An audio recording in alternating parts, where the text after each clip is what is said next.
every day's the Super Bowl. I'm not sure, though, if we're going to see Carolina or Cleveland get there anytime soon. Cleveland at least made the playoffs. But we now know, at least down to one pick, what the trades look like from Carolina trading to get Bryce Young with Chicago and Cleveland trading for Deshaun Watson with the Houston Texans. Let's start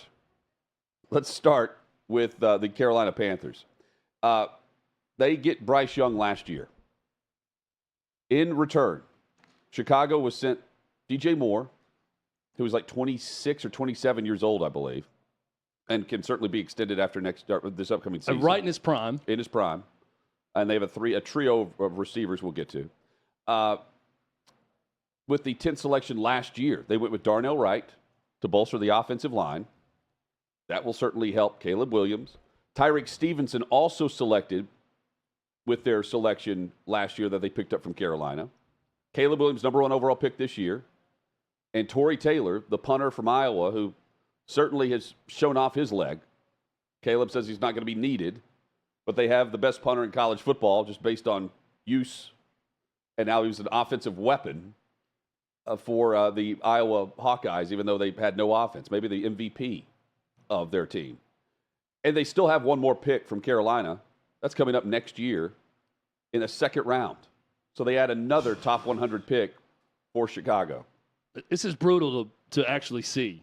I know. When you see it on paper and you can witness it and read through this the way you can, I mean, this is an absolute haul for the Chicago Bears. Well, and here's the thing. Bryce Young, surprisingly to me, he did not get hurt.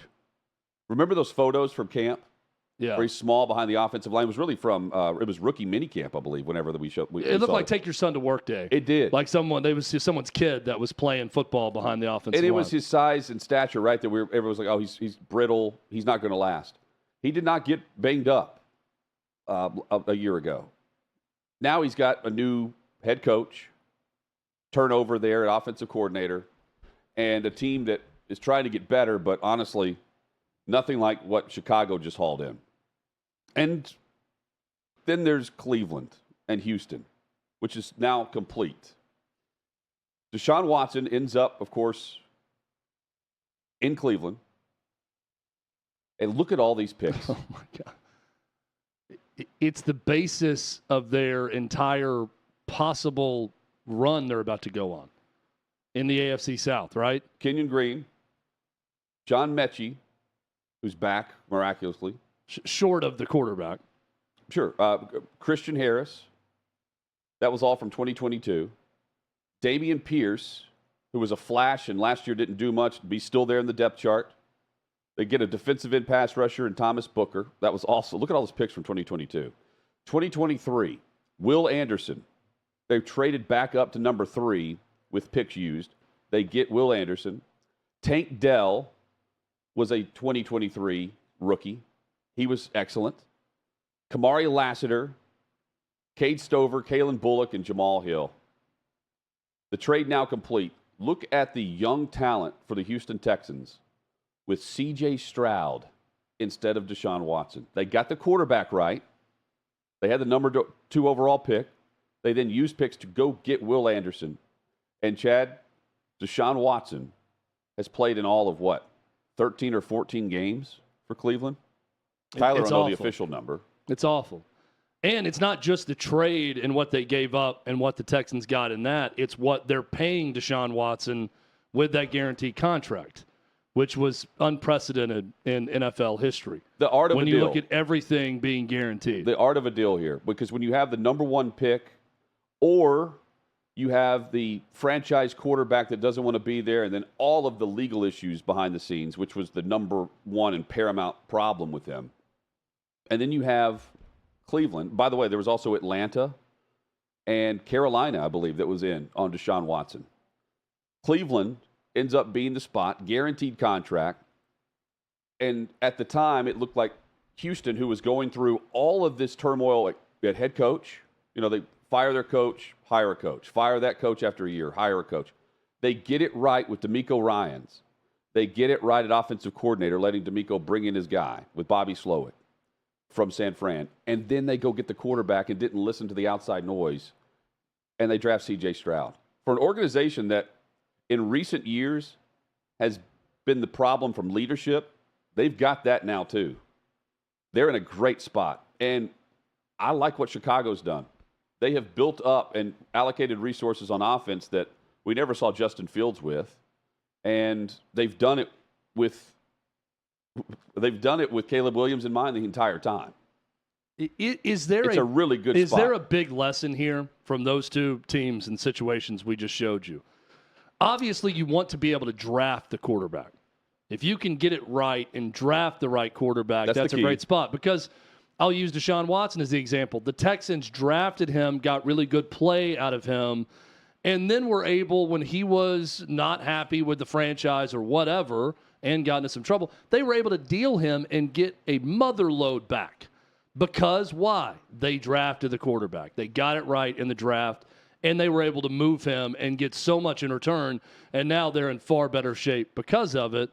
You obviously want to draft the quarterback. Yes. Right? But is it ever worth it to give up this much to go get the existing quarterback?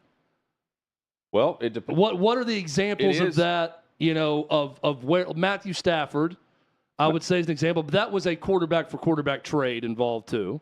Yes. Right? I mean, there are examples of that. Aaron Rodgers, 0 for 1 because he got injured as part of this. Well, for instance, the Titans trading with the Rams went and got Jared Goff. Yeah. As a part of that trade, the Titans selected Derrick Henry. Yeah. So they ended up and that paid off. It did. They had Jonnu Smith was also a part of that trade with just the pick 100. So there are plenty of benefits from loading up on the draft and getting what they call draft capital, right? Draft resources, getting all the picks you can. But if you know that the quarterback is the guy, then you trade up and you get him. But you have to know he's the guy. And, I mean, what the Panthers did is they just traded up and gave away all of those picks to draft Bryce Young instead of C.J. Stroud. Yeah. Now, maybe Caleb Williams. Through 1 year, it's not worked out. And we haven't seen Caleb Williams work out yet, right? No, but even if he doesn't, I'm right. still liking what they got in return so far for Bryce Young. So, I don't know. Is there a big lesson to glean from all this? It's obviously situation by situation. Hutton, I just can't think of the example that comes to mind where someone gave up this huge haul to go get a quarterback and it just paid off and it bottomed out for the other team on that side. There's not many because normally seems pretty advantageous to go ahead and get a ton of draft capital and get rid of the quarterback at some point. And we're talking about excuse me, situations where it's either gone south because the quarterback doesn't want to be there or they're just not winning with Matthew Stafford in Detroit. There were reasons they got dealt also. The most recent trade for a team moving Aaron up. Rodgers not being happy. That's right. The most recent trade for a team moving up and it working out was Buffalo. They dealt 3 picks to move up to draft Josh Allen. Since then, the Jets moved up to draft Sam Darnold. Wrong. The Bears moved up for Justin Fields. We know how that worked out. San Francisco went to 3rd overall in the draft to go after Trey Lance. He's now a Dallas Cowboy, maybe a practice squad. And then Carolina moves up with Chicago most recently. Mahomes and Josh Allen are the 2 best examples within the last decade, with Josh Rosen being on this list, Chad. Mitchell Trubisky on this list. Of teams that traded up to get their quarterback, yes, you're saying? Yes. How far up, though, did the Chiefs go to get Mahomes? Do you remember? I've got it right I here. want to say, was it a huge leap? The Chiefs gave the Bills their first-round pick in 2017. They also gave them a third-round pick, and then they gave them a first-round pick in 2018. So they gave up a future first round. Pretty good haul for the Bills to move up from 27 to number 10 overall to draft Patrick Mahomes, who at the time was going to be a backup. Did you see the report, by the way, that Atlanta? But it's not a report. It was from the Jets draft room. the Jets got a call from Atlanta. Yeah, it was their behind-the-scenes footage I saw. And they were going on the clock. Atlanta was, and you had the Jets saying, yeah, they're going to stick and pick, and they're already trying to trade back up to where the Jets were at 10, to trade back up into the top 10 to draft another player. That was the assumption. Yeah. But they were sold on. It wasn't like Michael Penix Jr. Everyone's looking at Arthur Blank's reaction and kind of how you've got Terry Fontenot going over to him trying to explain something. My guess is he's trying to explain, now we try to deal back to 10, because Arthur Blank would have known about that pick. Chad, wheeling and dealing going on right now in NIL. And it's entertaining. And I'm not talking about football. It's happening right now in college hoops. Arkansas versus Kentucky is blood sport right now in men's basketball. And this can go across all of men's basketball. Aiden Mahaney, one of the top players nationally at St. Mary's this past year, he's headed to UConn, where UConn now, with what they've done in the transfer portal, they got a real shot at a three-peat this upcoming season. It's incredible. But just Arkansas and Kentucky alone and what they've been able to accomplish. When Mark Pope took over at Kentucky, he inherited no scholarship players because the entire recruiting class was gone. The other guys were going pro. Other guys on the roster transferred. And since then, he has added, and this is transfer portal stuff, Brandon Garrison from Oklahoma State, Andrew Carr today from Wake Forest, a big-time player, Otega Owe from Oklahoma, Lamont Butler, you might remember him, he's the guy who hit the buzzer beater in the Final Four to beat Florida Atlantic and go to the national championship game at San Diego State last year. He's headed to Kentucky. Amari Williams, star center from Drexel. And then two high school guys, Travis Perry, who's Mr. Basketball in Kentucky, and Colin Chandler, who's from Utah, who was headed to BYU. He's done that in short order. They still got work to do, but that's 7 scholarship players now where none existed before. How are they doing that? Well, it's Kentucky, and there's some appeal there. There's no one on the roster. You're going to get playing time. You're going to play at Kentucky, and money that Kentucky is willing to spend and back Mark Pope in, which a lot of reports are suggesting. Speaking of reports suggesting big-time money, at Arkansas, they landed reportedly Jonas Adu for upwards of $1.2 million. Wow. For the year. Jonas Adu, second team All-SEC at Tennessee, wants to go somewhere, play a year, and go to the NBA. And some reports are that he wants to shoot threes. Well, more power to you. John Calipari is going to let you do that at Arkansas. How about dunk? He's a really good player. Yeah, how about, be 6'11" and play in the post? I kind of like my 6'11" guys doing that. But Jonas Adu wants to show off his three-point shooting stroke for NBA scouts. He gets to do that, and he gets $1.2 million to do it, reportedly, allegedly, to go to Arkansas. Big Z, who was a big-time player, big-time prospect, because of injury didn't play a ton, at Kentucky this past year. He's following John Calipari to Arkansas. 3 members of his highly touted 2024 recruiting class at a high school going to Arkansas. That includes the number 20, number 22, and number 26 prospects in all of America to Arkansas. And today, Hutton, John L. Davis, the star player for FAU the last 2 years, the guy who led them on that Final Four run, their leading scorer the past 2 years, he will now be the alpha of Arkansas basketball because he is not following Dusty May to Michigan. He is following the money. And John Calipari to the Ozark Mountains in Fayetteville, Arkansas, where a blood sport is being waged against John Calipari's former employer, the Kentucky Wildcats. I'm all in on this. Mark Pope, by the way, pretty cool story. Andrew Carr, the player from Wake Forest, he's from Westchester, PA originally. He was trying to do kind of a barnstorming visit tour of possible colleges he was going to transfer to. Transferring from Wake Forest, he ended up at Texas Tech on a visit. They were trying to fly out of Dallas, couldn't get a flight to Cincinnati because the next day they were going to be in Lexington. So Mark Pope, who landed Lamont Butler in Vegas on a recruiting trip, and he was visiting someone else in the Vegas area, flew back to Lexington, and they could not get a flight to Cincinnati, ended up on a flight to Nashville, Tennessee, which is 300 miles, I think, from Lexington, could not get a car service because they were going to land after midnight. So Mark Pope got in his car after landing off a flight from Vegas, drove to Nashville to pick this kid and his family up, and drive him back to Lexington to spend that time in the car telling him in the middle of the night how much he needed him at Kentucky. No surprise, Andrew Carr commits to Kentucky after fulfilling his obligation and going to Villanova the next day on a visit. He's from the Philly area, decides to go to Kentucky. Pretty cool story. The family actually ended up meeting him in Bowling Green, Kentucky. They said, we'll get in an Uber and head towards you and we can meet along the way. And then Mark Pope picked him up. What is the – see, my mindset – But by the way, that gas fare is not all Andrew Carr's getting paid, I'm sure, with NIL money too. So just keep that in mind as well. My perception of this, Chad, has always been, especially in hoops, if the coach leaves, the majority of those transferring are going to be from his roster. Yeah. And there's still a really big one at BYU that's out there. His leading scorer is in the portal but hasn't committed anywhere yet. I wonder what BYU's ended up doing since then. That's a good question. Yeah, not much. They've got all that Hilton money. But, I mean, I'm saying, like, not much in terms of headline who they're makers, bringing right? in. Yeah. I mean, that's the real downfall is you end up plucking coaches, even if it's last minute in the hiring cycle, you end up plucking coaches away from a tier or two down below from where they're, leveling up. Mm-hmm. And then that program is chopped in half.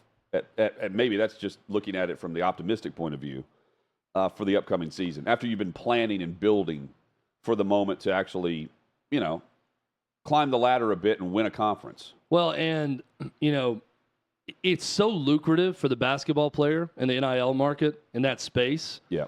Because if you enter the transfer portal, and we're seeing it now where some guys are entering a little bit later, and in doing that, they can dictate more money. Yep. Because it's a program, let's say, that struck out on their first 3 or 4 targets, and they badly need a shooting guard. They badly need someone that can average 16-plus points per game for them, and they know this guy who averaged 21 points per game at a smaller level can come in and do that or help them. Well, that price tag just went up. If that team is desperate, and they can go to 2 or 3 teams, really focus in on them, they know that has the money, and they can get paid a lot more. And I think we're going to start seeing more and more players do just that. Here's the downside. Which I don't know that that's good for the game overall, but it's definitely good for the checkbook and the pocketbook of the players that's pulling that off. But like unlike we're seeing more and more of the professional vibe, right? The pro vibe to college basketball and football. The big difference, and I think the downside of not having a cap. Well, I'm fine just having it wide open the way it is because no one's currently no one is trying to be the Wyatt Earp. No one's stepping up to do that. Chad, there's also no way to grade or to assess or to point blame at Adu getting $1.3 million to try to lay in a layup in a 2-point game instead of dunk the ball. It's like, oh, we have a cap and you spent this much on this guy for 1 year and he wants to shoot 3. Like, there's no. Now he's a very good player. He's good, and an improved player. But here would be my question. I think Jonas Adu is a good example. I'm just using him as the example. Well, and he's a good example of this because Adu, very raw but very talented when he got to Tennessee. Tennessee and Rick Barnes and his staff, they're very good at player development. They don't always take the biggest prospect, but guys who stay within their program tend to get a lot better year to year. Right. Jonas Adu is a great example of that. The guy with hard work turned himself into second-team All-SEC, very skilled with either hand around the basket, but he's a finesse guy. No, he's a 6'10", 6'11", almost 7 foot finesse guy around the basket, not a power player. Now, Rick Barnes doesn't want him stepping out and shooting threes. He's fine when he shoots a 12, 15-footer when he's set, but he doesn't want him doing that. Adu wants to step out and shoot more threes, but one coach is telling you, you be as big as you are. We want you to be tougher and more physical and as big as you are down low and not worrying about threes. If another coach comes in, I don't know that Calipari's, this was the sales pitch or anything. The sales pitch was probably, hey, do you want this $1.2 million? But either way, another coach can come in, Hutton, and say, hey, we see that in your game. I know you've been wanting to step out and shoot threes more. We want you to do that for us. And maybe a scout is saying that from the league. And that's recruiting, right? That's something that goes on the recruiting game forever. But it's also something that you could easily just claim if you're another coach and get even more guys in. But the bottom line is the bottom line. At Arkansas and Kentucky, you're going to have that money in basketball to compete in the NIL market and the transfer portal. Maybe too, Chad. Adu's doing this to get drafted. higher. Yeah, and that's exactly what he's doing. Because of the European angle of it. Oh, no, and that's Gilbert Arenas would say that. He believes that's what's going to lead him to an NBA career. He wants to have the chance to do that. So I would think that Calipari he's saying, I'm not going to be a 6'11" power player in the NBA the way I am. So I needed someone who's going to allow me more freedom. And that's understandable. You know, if from a selfish standpoint of what you think you can do to better your career, I don't hate that. I also don't know that he can do it, right? We haven't really seen it. And I don't know if that's what's best for him right now in college to be a really good player. Well, he makes Arkansas better, for sure. But in the big moments. Well, and what is Arkansas's identity going to be? Because the identity is what got away from John Calipari at Kentucky. The identity just became, we got some really talented guys, but it's kind of like an AAU team here. You know, no one's really fully bought in, and there's toughness we're trying to preach, but there's no true leadership and identity. At Tennessee, you have that leadership and identity. It's with the head coach and the program, and you're going to have to do it a certain way. So they're very specific about their type of guy mentally and being bought into the system and doing what's necessary for the team. Calipari's not going to be preaching that at Arkansas, especially in year one. What is he preaching, Hutton? Let's go through all the guys I've sent to the NBA in my years coaching, and here's your chance to come in and dominate in year one because we need dudes. Sure. We don't have players. So you can come in and do whatever you want, and you're going to get playing time and you're going to have a chance to better yourself for the NBA draft. Speaking of the draft. And a lot of money. Chad, what was the theory I threw out there a few weeks ago about Bronny and LeBron? That they're going to play together? Because not just that, but he's not a draftable player currently, but he entered the NBA draft. Now, he has the option to go back, right, and play somewhere after entering the portal as well. But I said that if this was ever a time for Bronny James to enter the draft and LeBron to have some pull on his team drafting Bronny so he could play with his son, this is the year to do it because there's really no threat of another team wanting to invest a first or second round pick on him, right? Yeah. The Lakers are reportedly buying into the idea of Bronny James being a Laker and playing with LeBron and drafting him, per reports. This through The Athletic. Team sources say the Lakers are open to the prospect of helping LeBron fulfill his dream of playing with his son, Bronny James, by potentially drafting him in June. This is just a pitch to keep LeBron committed to the Lakers instead of entering free agency and doing some things that he could contractually do year to year. They want him to finish as a Los Angeles Laker. And they feel like in order to do that, the sales pitch is going to be, we're going to get Bronny here. How about that? The player. We've long said, LeBron, there are a handful, not even a handful, even some of these players that don't deserve to be listed in the same breath as Kevin Durant or LeBron James or Giannis or whoever. They're more or less the coach and general manager, right? Well, and if you're not in with the star player of your team and you're a coach, you're fired. In this case, he's also the lead scout, bringing in his son. That's how it's going to be viewed. I mean, this isn't Reggie Miller at the end of his tenure with the Pacers, or this isn't Ted Williams at the end of his time with the Red Sox, or Derek Jeter at the end of his time with the Yankees. Why are the Lakers bending over backwards to help LeBron James play with his son? I don't. Was that COVID bubble 2020 championship that important to you that he helped you with? Like, what has he done as a Laker that warrants him getting this, like, professor emeritus status with the organization and the team that, we'll draft your son who wasn't good enough to be a good college player to be on the Lakers. We'll use that draft pick to help you out so you can play 1 year with your son, then retire, or maybe two. I don't understand that. You've got Darvin Ham basically on his way out. He's going to get fired. You know, saying an anonymous starter for the Lakers was a big problem without naming the name. And I'm thinking, this is your leader. Like, this is the guy you've anointed the Messiah of your organization. And I'm sorry, I don't think Lakers when I think of LeBron James. Right when I think about it. I think Cleveland Cavs and I think Miami Heat before the Lakers. This is the organization of Magic Johnson and Kobe Bryant. Well, and they're treating LeBron James like one of those guys. He's not to that team. Well, but he is to players that would make that team better for the future. If you're trying to load up and then LeBron retires, but you end up with other players under contract that want to join at the end of LeBron's career to go win a title with him, which, I mean, again. But, how's that worked out since 2020?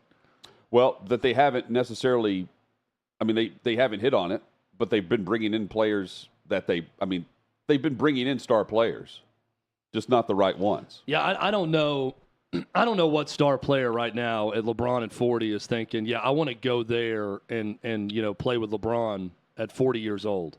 And plus Jeannie Buss is very tight with him. I understand. I don't want to make this like, well, yeah, LeBron sucked. It's not that he sucks. Right. He's one of the greatest players of all time in the history of the game.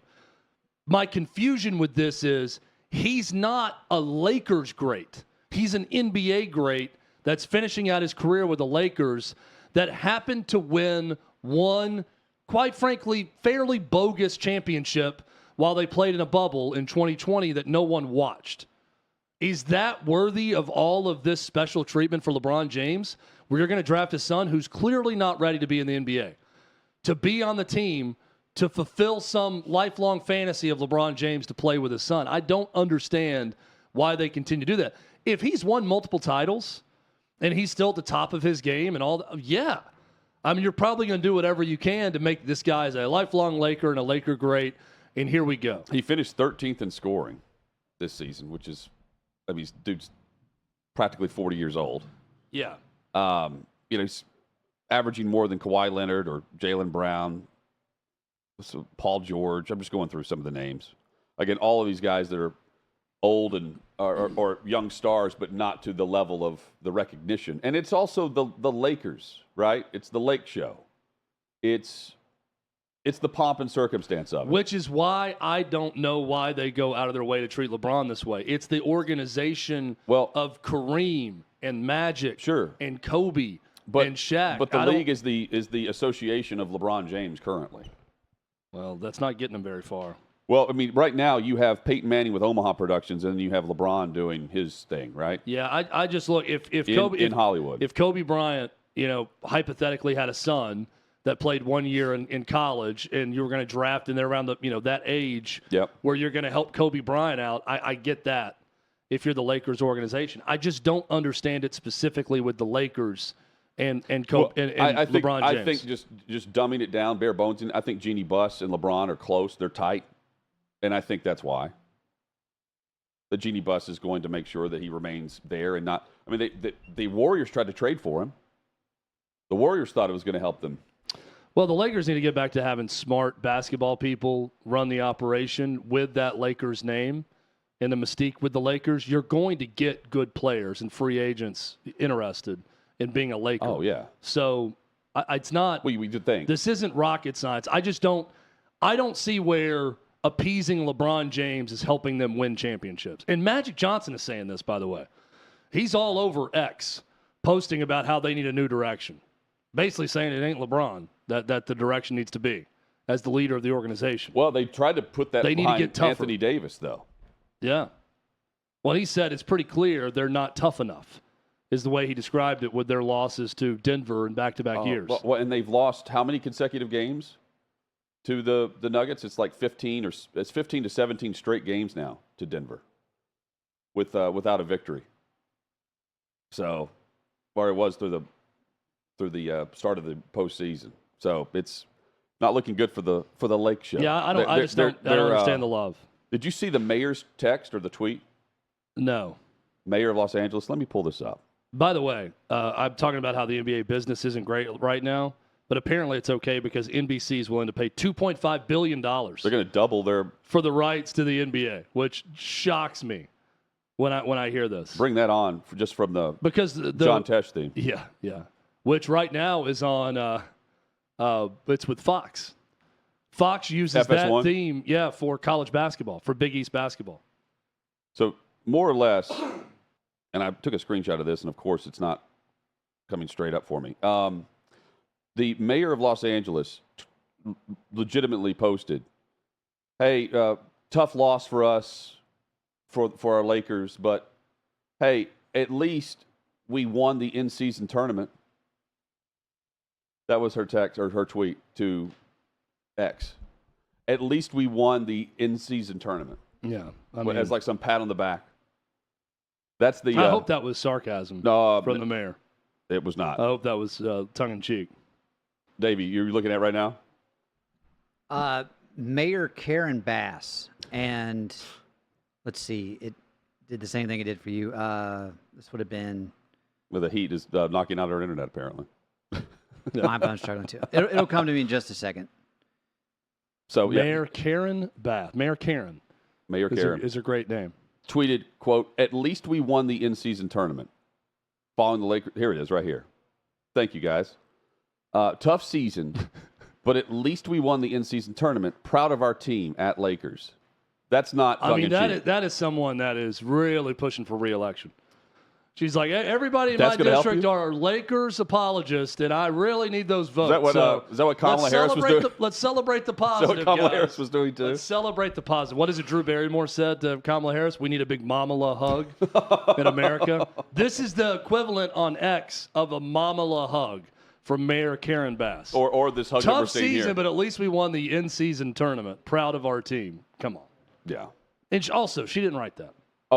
She deletes the tweet, too, by the way. Yeah, some handler wrote it who knows nothing about sports, who just probably, like, Wikipedia the 24 season. After getting slammed by fans for her tweet. And saw the record and said, they won the in-season tournament. I can talk about that.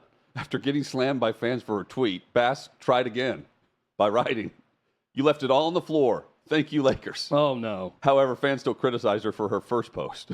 Oh, no. But see, that's what I want from Lakers fans. Yeah. Like, go nuts about how dumb that post is and stop bending over backwards for LeBron James. But you are one of the two preeminent franchises in the NBA. It's you and the Celtics. Like, that's the rivalry. You are about championships and substance with the style and flash of Hollywood. So why the hell are we drafting this kid who's not any good? Because his dad once was a great player. It's his dream. And now is a guy who's sort of limping his way out of the league that can't lead us past the first round. I don't understand it. Maybe Jeannie wants LeBron to be a part owner of the Lakers instead of the Vegas franchise. Why would she give up any ownership stake to anyone if you own that franchise? They have, though, haven't they? That would be dumb. Get some cash on hand. Yeah, that's you know who's not giving up ownership stake? Jerry Jones.